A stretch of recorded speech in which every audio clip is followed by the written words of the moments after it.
The pregnant widow of a U.S. Green Beret killed in action says the Trump administration refused to let her see her husband's body. Sergeant Law David Johnson was one of 4 soldiers killed in an ambush in Niger on October 4. The 25-year-old was initially reported as missing and was later declared killed in action. The Pentagon is still investigating the exact circumstances of how and when Johnson became separated from the 12-member team as they were ambushed by 50 ISIS fighters. The FBI is assisting in the investigation of the ambush. His wife, Myshia Johnson, who is expecting a daughter this January, said she's still waiting for answers regarding the circumstances of her husband's death. "The questions that I have that I need answered is I want to know why it took them 48 hours to find my husband," she said. "Why couldn't I see my husband? Every time I asked to see my husband, they wouldn't let me." She says she's gotten no answers from the U.S. government about how or where her husband died and says they refuse to let her view his body. "They won't show me a finger, a hand, I don't know what's in that box," she said. She added, "They won't tell me. They won't tell me anything. I don't know anything."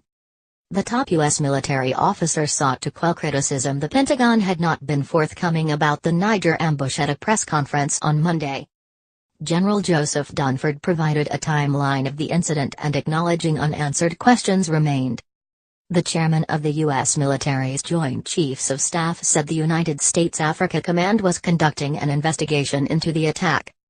Dunford acknowledged that a number of issues were still under investigation, including why U.S. forces on the ground waited an hour until they called for support, what type of intelligence was used in the mission and why it took as long as it did to recover Sergeant Johnson's body.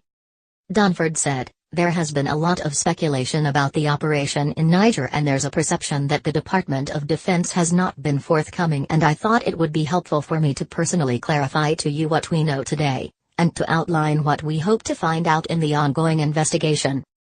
Dunford said for the first time that U.S. forces on the ground in Niger waited an hour before calling for support. Within minutes, a U.S. drone located nearby was moved over the firefight and provided intelligence and full-motion video. French fighter jets arrived above the scene about an hour after that, Dunford added.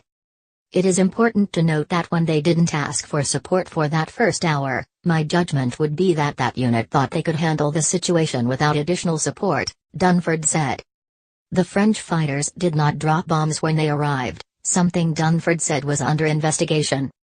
Republican John McCain, chairman of the Senate Armed Services Committee, said last week he may consider issuing a subpoena because the White House had not been forthcoming with details of the attack.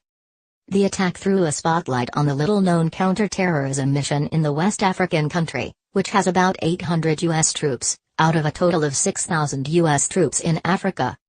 The United States says it is there to support Niger in fighting Islamist extremists. The Pentagon said at the time that 3 soldiers had been killed in the ambush. The body of a 4th soldier, Sergeant Johnson, was recovered about 2 days later. Dunford said that on October 3, a dozen soldiers accompanied 30 Nigerian forces on a reconnaissance mission near the village of Tongo Tongo.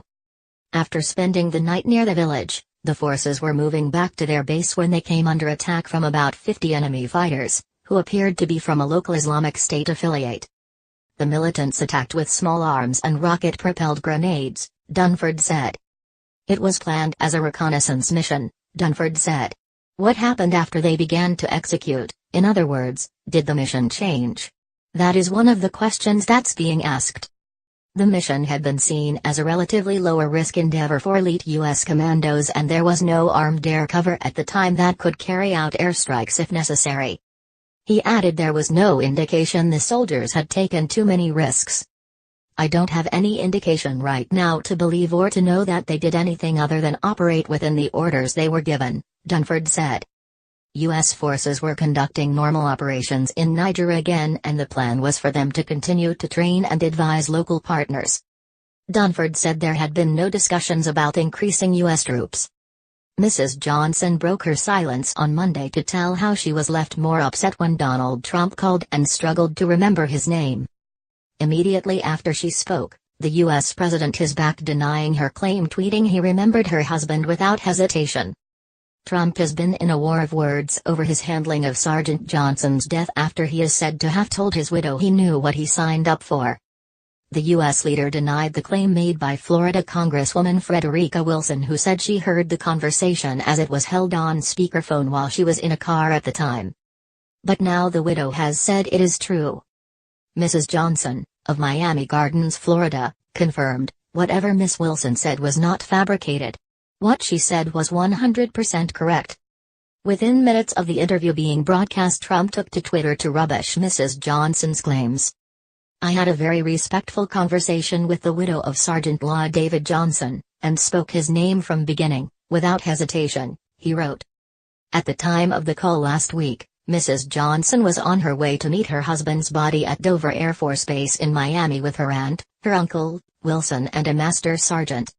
Speaking on Good Morning America today, the widow said, "I heard him stumbling on trying to remember my husband's name, and that's what hurt me the most, because if my husband is out there fighting for our country and he risked his life for our country, why can't you remember his name? That made me cry even more." Mrs. Johnson said when the president's phone call came into the master sergeant in the car with her, she asked that it be placed on speakerphone so others could hear it. She said that's when Trump told her, he knew what he signed up for, but it hurts anyway. "It made me cry because I was very angry about the tone of his voice and how he said it," Mrs. Johnson said.